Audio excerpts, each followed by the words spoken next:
Hola, ¿cómo están? Bienvenidos a Escaño 131, un espacio creado para dar a conocer cuáles son las principales funciones del Congreso de la República.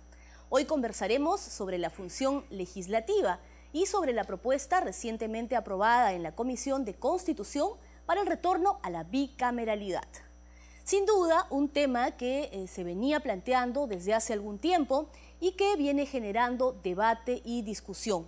Pues mientras algunos consideran que esta reforma política podría incrementar la producción legislativa en el Congreso y por ende mejorar la imagen del mismo, pues otro sector considera o asegura que esto podría generar un mayor gasto al erario nacional, pues se tendría dos cámaras, una de senadores y otra de diputados. Para conversar sobre este importante tema, hoy estará con nosotros el congresista Santiago Gastañaduy, expresidente de la Comisión de Constitución del Congreso, quien nos va a dar mayores alcances, pues al ser una reforma constitucional necesita ser debatida en el Pleno y ser aprobada por el mismo bajo ciertos mecanismos que impone la ley y el reglamento del Congreso.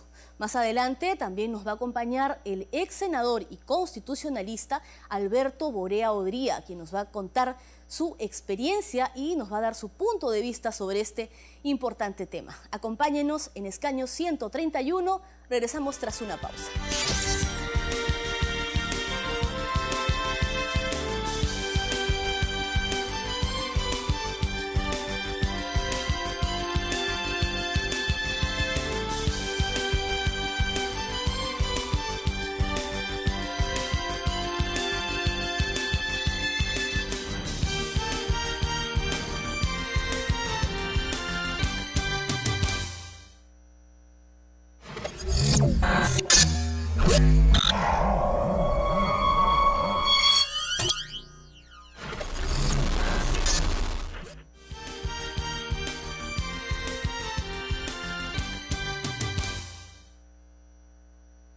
Regresamos a Escaño 131 y hoy estamos conversando sobre el dictamen recientemente aprobado en la Comisión de Constitución para el retorno, la restitución del sistema bicameral.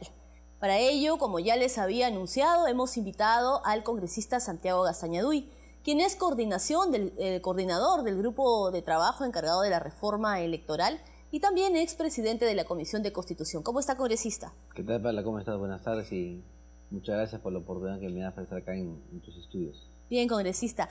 Cuando usted tuvo la oportunidad de encabezar este grupo de trabajo parlamentario, bueno, ya se venían haciendo los intentos y proponiendo justamente pues el retorno a la bicameralidad. Así es. Y ahora parece que va encaminándose esto, ¿no? Sí, un poco para explicarte, ¿no? Justamente cuando yo presidía la Comisión de Constitución y Reglamento, se formó el grupo de trabajo para estudiar el retorno a la bicameralidad. Y este grupo de trabajo fue presidido por el congresista Víctor Andrés García Belaúnde. Y ya casi al finalizar nuestro mandato, ellos presentan su predictamen, él lo sustenta, lamentablemente nos ganó el tiempo, y ya justamente con el mandato del congresista Chejade ha sido aprobado por mayoría en el pleno de la Comisión de Constitución y Reglamento. Así es, congresista. ¿Qué es lo que, en qué consiste este dictamen o qué es lo que propone para que la población que nos está escuchando pueda entender, ¿no? Estoy hablando, o mejor dicho, le pregunto por el incremento del número de los legisladores y a qué se dedicaría cada una de las cámaras. Claro, un poco para explicarte, ¿no? Con esta modificación constitucional que hemos aprobado, va a haber dos cámaras, Cámara de Diputados, Cámara de Senadores. Cámara de Diputados formada por 130 congresistas, Cámara de Senadores formada por 60 congresistas y cada uno con funciones distintas.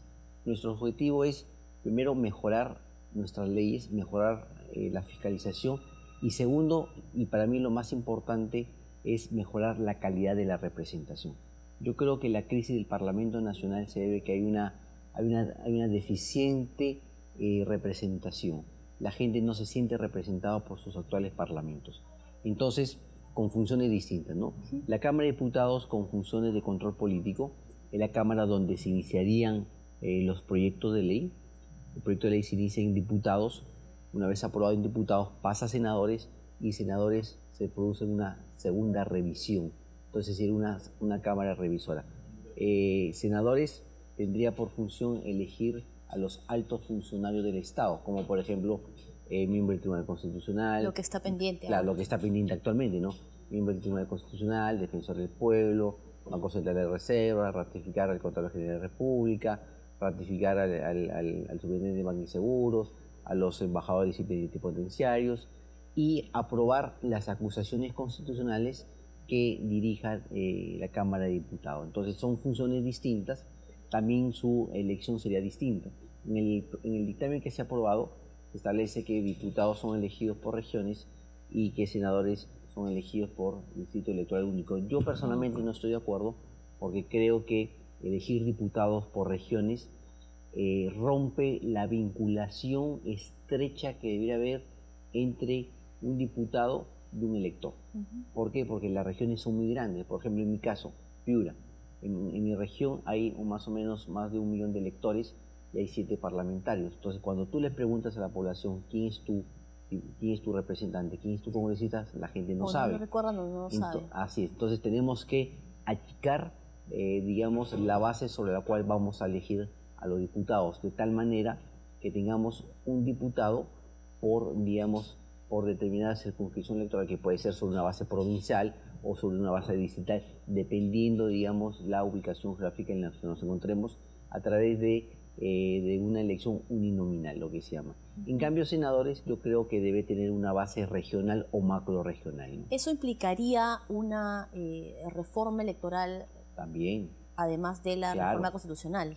En realidad, la reforma política que nosotros estamos, digamos, embarcados, alcanza primero reformar este poder del Estado.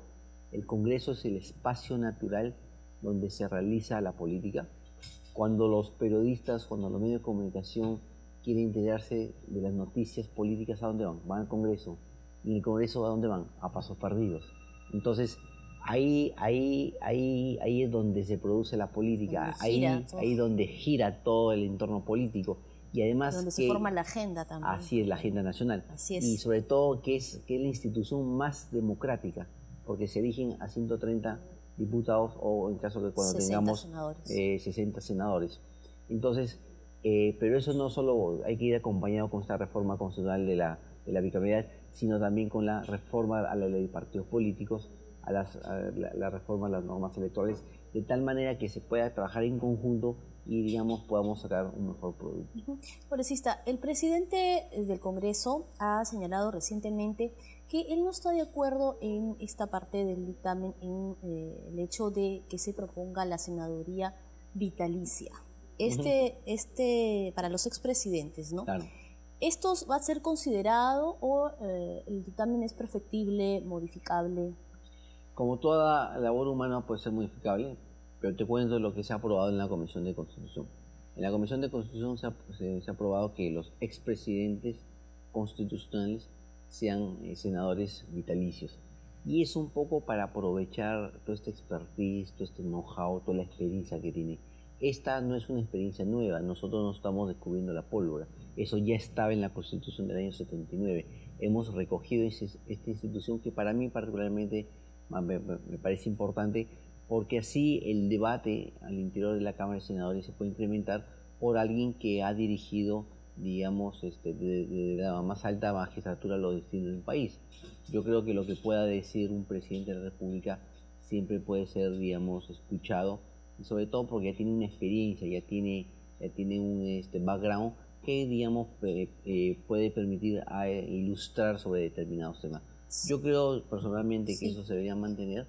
En todo caso, si la mayoría del parlamentario considera que se elimina, bueno, eso tendría que revisarse. Claro, va al Pleno todavía. Va al Pleno, ¿no? Y el Pleno, tú sabes, si bien es cierto en la Comisión de Constitución, que la Comisión dictaminadora se estudia y se aprueba, pero el Pleno pueden surtir algunos cambios, algunas modificaciones. Debate y además en los debates, necesita... pero particularmente yo creo que debería mantenerse porque es bueno aprovechar justamente la experiencia de los expresidentes constitucionales, ¿no? Muy bien, congresista. Y quería preguntarle también, puesto que un sector de la población o de analistas también consideran pues que cuestionan el retorno a la bicameralidad, pues consideran que esto irrogaría un mayor gasto al erario nacional. Sí, esa es una de las razones por las cuales se esgrime para, digamos, impedir que se reforme el Congreso. Pero lo que tenemos que tener en cuenta es que este Congreso está en crisis. O seguimos en la misma crisis y este Congreso se va a caer debilitando más, o lo reformamos. El Congreso unicameral no ha funcionado no desde ahora, sino ya desde hace varios tiempos. Entonces, yo creo que esto pasa justamente por tener dos cámaras. Ahora, como te digo, no basta eso, hay que modificar también la ley de partidos políticos, que ya lo hemos modificado nosotros cuando yo presidía la Comisión de Constitución, en la cual hemos elevado que el número de firmas para formar un partido político. La transparencia, ¿no? Le hemos dado también financiamiento público directo. Estamos exigiendo que este financiamiento público directo sea para capacitar cuadros, que sirva para organizar partidos. Entonces, esto aunado también a la eliminación del voto preferencial, a lo que es transfugismo. Entonces, si vemos las reformas de manera integral, yo creo que al final vamos a hacer una verdadera reforma política. Y un poco para terminar también, contarte que yo también formo parte, yo dirijo el grupo de trabajo de reforma de los códigos electorales, código procesal electoral, que está más dirigido, digamos, a reunir en dos leyes, en dos cuerpos de leyes, una legislación dispersa. Son más o menos 11 leyes las que dirigen los procesos electorales. Eso genera cierta incertidumbre, no genera predictibilidad. La idea es tener solo 2 leyes para una mejor gestión de los procesos electorales. Debería de tal manera, mejor, ¿no? Así es, de manera que pueda estar más articulado, de tal manera que los organismos electorales y los actores electorales puedan, digamos, saber de antemano cuáles van a ser los resultados de un proceso electoral y cómo estos van a ser conducidos, ¿no? En el caso de los requisitos, ¿este dictamen tiene en cuenta el ampliar los requisitos o solamente se quedará con el de los 35 años? No, solo la diferencia está en la edad, ¿no? 25 años para diputados, 35 para senadores. Yo creo que poner requisitos adicionales como estudios universitarios no sería democrático, porque dejarías a un grueso de la población fuera de la participación política, ¿no? Yo creo que uno de los derechos fundamentales que tenemos los ciudadanos no solo es a elegir, sino también a ser elegidos. Yo creo que basta cumplir con la edad para poder postular y digamos, estar habilitado en sus derechos políticos, y así puede postular ya sea diputados o senadores. Ponerle mayores requisitos generaríamos como una suerte de democracia restringida solo para un determinado grupo, y creo que eso no es democrático. Algunos incluso señalan que sería antidemocrático, ¿no? Claro, claro que sí. Algunos piden estudios secundarios cumplidos, otros piden estudios universitarios, maestría, doctorado.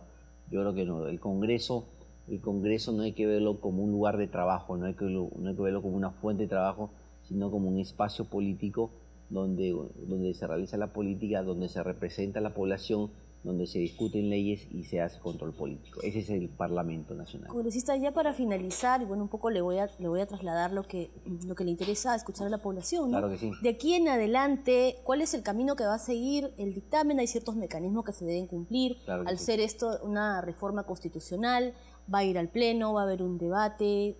¿Cuál es la forma de que pueda ser aprobada esta iniciativa legislativa? Sí, como tú sabes, las reformas constitucionales se diferencian de una reforma legal ordinaria porque se requieren unas mayorías, yo le llamo supercalificadas.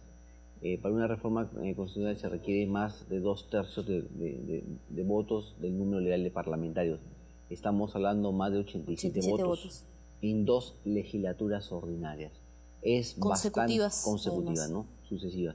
Es complicado, pero no pierdo la fe y la esperanza que esto pueda ser aprobado. Es cierto que necesitamos los votos de los parlamentarios de Fuerza Popular, pero yo creo que cuando esto comience a discutirse, no solo en el Parlamento, sino también con la sociedad civil. Lo importante es generar el debate. Claro, ¿no? generar el debate, generar una corriente de opinión a favor de la bicameralidad, porque si no hacemos la reforma constitucional, este poder del Estado no va a funcionar, no va a poder realizar sus funciones propias de legislación y de control, no va a mejorar la calidad de la representación, que para mí es lo más importante que tiene este poder del Estado. Las cosas van a seguir igual o peor, van a poder empeorar. Entonces, yo creo que hay que hacer esfuerzos para reformar este poder del Estado y pueda cumplir con sus funciones que le han sido encomendadas por la Constitución.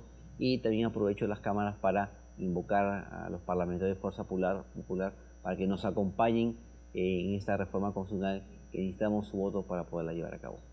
Bien, congresista, le agradecemos, muchas gracias. Estamos seguros que su participación aquí en Escaño 131 va a enriquecer precisamente lo que se busca, lo que se quiere, que es generar, como usted dice, el debate, la discusión y corrientes de opinión, ¿no? Bien claro. Sea pues para ver cuál va a ser el camino que va a tener finalmente. No, y como todavía tenemos que recorrer todo un trecho, este dictamen que hemos aprobado puede ser enriquecido con nuevas ideas, con nuevos aportes, no solo por parte de los congresistas, sino también por parte de los académicos, de los constitucionalistas, de la sociedad civil, de los partidos, ¿no?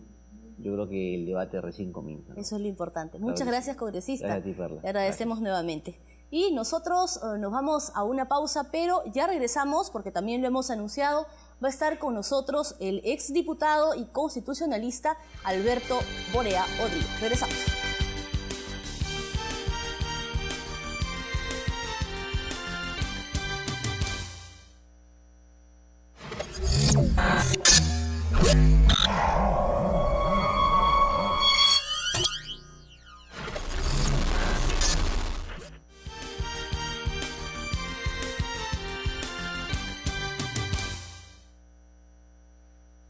Regresamos a Escaño 131 y como ya lo saben, el día de hoy nos estamos centrando en lo que es la función legislativa, concretamente en las propuestas que existen para el retorno a la bicameralidad y la eliminación del voto preferencial.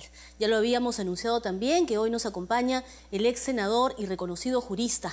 Me estoy refiriendo al doctor Alberto Borea Odría, quien ya está aquí con nosotros y le agradecemos pues por estar aquí en Escaño 131. ¿Cómo está? Gracias, Perla, muy bien, encantado de estar aquí otra vez en el Congreso y en el Escaño 131. Así es. Bien, nosotros un poco queríamos comentar con usted. Fíjese, estamos ya sobre los 20 años de unicameralidad ininterrumpida. ¿Qué balance se puede hacer desde su punto de vista? El balance lo ha hecho el país constantemente, en que el Congreso ha ido perdiendo peso en la realidad nacional. Es decir, el Congreso bicameral era un congreso en donde se reunían personas que eran sumamente representativas de la sociedad y eran lo que podríamos denominar las élites de los partidos: Ramiro Prealey, Luis Alberto Sánchez, Javier Vallerriestra, Jorge Lozada Estambur, Armando Villanueva por el APRA, tenías a Enrique Bernales, a Pancho Guerra García en la izquierda, tenías también a Hugo Blanco, que era representativo de su sector, no cabe ninguna duda, Genaro Ledesma, Rolando Breña en la izquierda, tenías a gente de los sectores más conservadores, como el caso de Sandro Mariatti, que acaba de fallecer, Manuel Ulloa, o Ricardo de Gayona, Miguel Vega Alvear. Entonces, ¿qué te quiero decir con esto? Que en el Senado tú permites que junto con el grupo político que emerge y que trae la fuerza fundamental de cada uno de los lugares por donde son elegidos, tú tienes una Cámara Nacional de Reflexión que ya no está formada tanto por personas que precisamente por esa característica de la juventud y de la emergencia, digamos, a veces plantean cosas que no se han podido reflexionar bien, sino por gente con mayor experiencia que, habiendo visto la política con mucho más tiempo y al país con mucho mejor perspectiva, puede, digamos, contribuir decididamente a que las leyes sean mejores. Usted ha sido parte de un Senado. Yo he sido diputado y senador, las dos cosas. De las dos cámaras. En su experiencia, ¿esta reforma política podría también significar que se mejore la imagen de nuestro Parlamento? No me cabe ninguna duda. Yo lo que creo, y he escrito sobre eso un largo ensayo de más de 100 páginas, de por qué es necesario restituir el Senado en el país. Yo creo que es fundamental, no solo porque recuperas a los mejores cuadros políticos para la vida, digamos, para la discusión nacional, sino porque además le das una segunda mirada de conjunto. Muchas veces el diputado, el elegido, digamos, localmente, digamos, tiene que atender casi perentoriamente y de alguna manera, por su deseo de salir reelegido, digamos, se deja llevar demasiado por la opinión que en ese momento temperamento está vigente, en ese temperamento. Hay que hacer la plaza de armas. Bueno, muy bien, entonces todo el mundo hay que hacer la plaza de armas y tratan de insistir en que eso sea así. En cambio, en el Senado tú tienes una visión de conjunto, los senadores deberían de ser elegidos en Distrito Nacional Único, con lo cual te permite que junto con la representación parlamentaria local haya una representación nacional, haya un otro nivel, que es el que existía, que te contaba en el Senado. Eso permite ese equilibrio en que las leyes sean mejores. Ahora, tú tienes dos posibilidades de hacer un Senado, o un Senado simétrico o un Senado asimétrico. Un Senado simétrico significa que tiene las mismas capacidades que la Cámara de Diputados. Por ejemplo, en Italia eso sucede, ¿no es verdad? En otros países el Senado tiene algunas capacidades especiales y no tiene otras. Yo soy de la idea de que el Senado en el Perú tiene que ser asimétrico, es decir, por ejemplo, que los proyectos de ley sean presentados en diputados y que luego, cuando pasen al Senado, el Senado tenga un plazo, 6 meses, para poder discutir y si no se convierte en ley lo que viene de Cámara de Diputados. Tienes que darle la posibilidad al Senado de ratificar los nombramientos importantes de la República, los que necesitan la convocatoria de la Unidad Nacional, y dejar, por ejemplo, al Congreso, a la Cámara de Diputados, los temas políticos, por ejemplo, la interpelación y la censura, como estaba establecido en la Constitución de 1979. Entonces hay una serie de temas que tienen que ser, digamos, definidos para que cada Cámara tenga su función. Ahora, esto va a complementar una legislación mejor, porque vas a tener las dos miradas, porque vas a tener la mirada más impetuosa de los diputados y la más serena de los senadores, que es fundamental, porque legislar, al final de cuentas, no es otra cosa que planear el futuro del país. Cuando tú dictas una ley, lo que estás haciendo es decir, a partir de ahora, todos los peruanos nos vamos a tener que conformar de esta manera. Doctor, justamente los sectores que cuestionan, que critican las propuestas de retorno a la bicameralidad, señalan, aducen pues que esto, además de costarle más a todos los peruanos, un gasto mayor, pues significa aumentar la burocratización. Bueno, yo estoy en total desacuerdo con eso. Países que están muy bien económicamente y socialmente, por ejemplo, como el caso de Brasil, para solamente hablar de América del Sur, ¿no es verdad? Chile tiene Senado, Brasil tiene Senado, Colombia tiene Senado, ¿no es verdad? Hasta Bolivia tiene Senado, Uruguay, que es un país ejemplar, chiquito pero estructurado, tiene Senado, Argentina tiene Senado, bueno, Venezuela, que es una dictadura disfrazada, no tiene Senado, y no tiene Senado de Ecuador, que es un país bastante pequeño. Pero los demás tienen Senado. Ahora, yo te quiero decir, cuando yo fui senador, la bandera de Fujimori para disolver el Senado fue que esta que tú estás diciendo cuesta mucho y todo lo demás. Si con todo lo que se ha llevado Montesinos, y no voy a hablar... Estoy citando a los detractores. Si con todo lo que se ha llevado Montesinos y eventualmente Fujimori, digamos, tú pudieras pagar el Senado por 200 años. Es decir, o sea, no es verdad, al contrario, el Senado te da precisamente por la jerarquía de sus miembros una posibilidad de control mucho mayor, digamos, la voz del senador es más escuchada en el país, tiene una mayor representatividad, tiene una gran legitimidad. Por otro lado, el costo de una institución que es buena para el Perú no puede ser óbice para que ésta se lleve adelante. Mira, te voy a poner un ejemplo. Supongamos que aquí hacemos en la Plaza Bolívar una muestra de automóviles. Entonces tú vas a tener un Volvo, un Mercedes-Benz, un Chevrolet, un Ford, en fin, un Tico, en fin. Muy bien, tú puedes ir y decir, ya, yo quiero un carro económico, te compras un Tico. Entonces te compras un Tico, pero sabes que más allá de Chosica no puedes llegar y que incluso yendo a Chosica tienes que ir bien pegado al lado derecho, porque si no, realmente el carro no cumple ninguna performance. También te puedes comprar un Mercedes-Benz, y el Mercedes-Benz no solamente va a llegar a Chosica, va a llegar a cualquier parte del país, vas a poder hacer un pique, etc. Cuando tú piensas en términos de qué es lo que conviene al país, no puedes pensar en términos de esa mezquindad, vamos a decir de alguna manera, de esa tacañería. Porque las cosas pueden costar un poco más, pero tienen una mejor utilidad. Lo que ha pasado en el Perú desde el año 92 es que tenemos un tico parlamentario. En vez de tener un Mercedes-Benz parlamentario, tenemos un tico parlamentario. Y queremos que el tico parlamentario cumpla las funciones de Mercedes-Benz. No se puede, no se puede. En consecuencia, si cuesta un poco más, no va a costar mucho más. Y en términos de las cuentas nacionales, el beneficio inmenso que se va a conseguir, porque esto va a fortalecer a los partidos y porque, por ejemplo, una de las diferencias que yo planteo es que yo creo que debe eliminarse el voto preferencial. Ya ese es uno de mis planteamientos. Porque el voto preferencial finalmente termina beneficiando a quienes son candidatos con más recursos, que van a gastar una millonada en la campaña y que al final de cuentas van a llegar al Congreso, pero no necesariamente por su peso específico, sino por la gran propaganda que hace. Claro, digamos la transparencia del financiamiento de las candidaturas. Exactamente, siempre ese es un problema, pero digamos, si es que tú decidieras mantener el voto preferencial, entonces, por ejemplo, le das a los partidos la posibilidad que en el Senado lleven su lista cerrada, de tal manera que ellos puedan escoger dentro de sus cuadros o dentro de los independientes que quieren que los acompañen a la gente que estiman necesaria para ese quinquenio. Por ejemplo, si este es un quinquenio en que vamos a privilegiar la educación, bueno, vamos a buscar expertos en educación, vamos a pedirle a León Trattenberg, a Juan Borea, digamos a Cardó Franco, que vengan al Senado. Opiniones para poder enriquecer.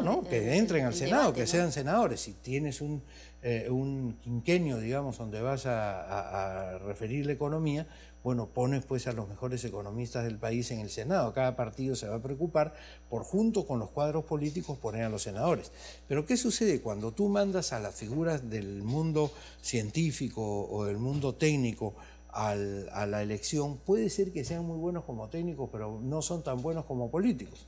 Y entonces no van a ir, no van a hacer una gran campaña y no van a salir elegidos. Entonces condenas al Congreso a no tener esos cuadros, a no sintetizar ciencia y política, que es fundamental para que un país avance. Eso tiene que ver con la calidad de candidatos, de candidaturas, con el fortalecimiento de partidos también, ¿no? Por supuesto, y las elecciones internas en los partidos. Sí, pero ahí hay que discutir el tema. Otro día tal vez tengamos tiempo de hablar, porque aquí se repite como loros el tema de la democracia interna, cuando en realidad la democracia interna debe ser para quienes de verdad forman parte de un partido. No basta con que yo saque un carnet y al día siguiente esté votando igual que el fundador del partido, porque cuando tú en un partido vas a elegir quiénes van a ser los candidatos, al final de cuentas tú vas a decidir cuál es la línea que ese partido va a tener y cuál es la ética que ese partido va a traslucir.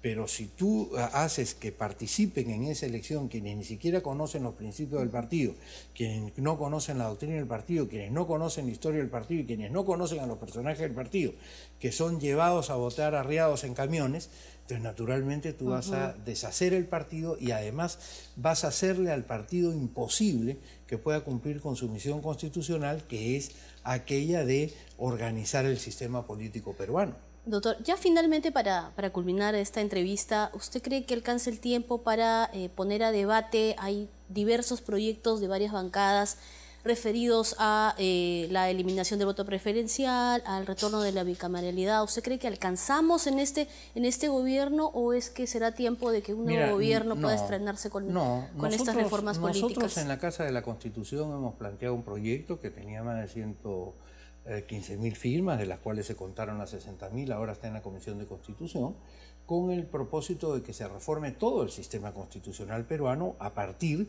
del texto de la Constitución Democrática de 1979, porque resulta pues una vergüenza que una constitución hecha por una dictadura donde los actores principales están presos por la comisión de todo tipo de delitos, ¿no es verdad?, sea el que decide qué es lo que le pasa al país y cómo nosotros nos tenemos que comportar. Eso no tiene ninguna lógica. Entonces, por eso nosotros hemos presentado este proyecto y hemos pensado que de aprobarse en un plazo de un año se puede discutir este tema y por supuesto perfectamente en el 2016 podemos estar yendo a una elección, ¿no? Es una reforma del sistema constitucional que va a tener que abordar todos estos temas que estás hablando, pero que además tiene que romper un candado que es perverso, y es que la dictadura no puede imponerle su criterio a la democracia. Todas las constituciones del Perú, todas, y cuando te digo todas, te digo desde la de 1823, ¿no es verdad?, establecen que para modificar la Constitución tú necesitas la mitad más uno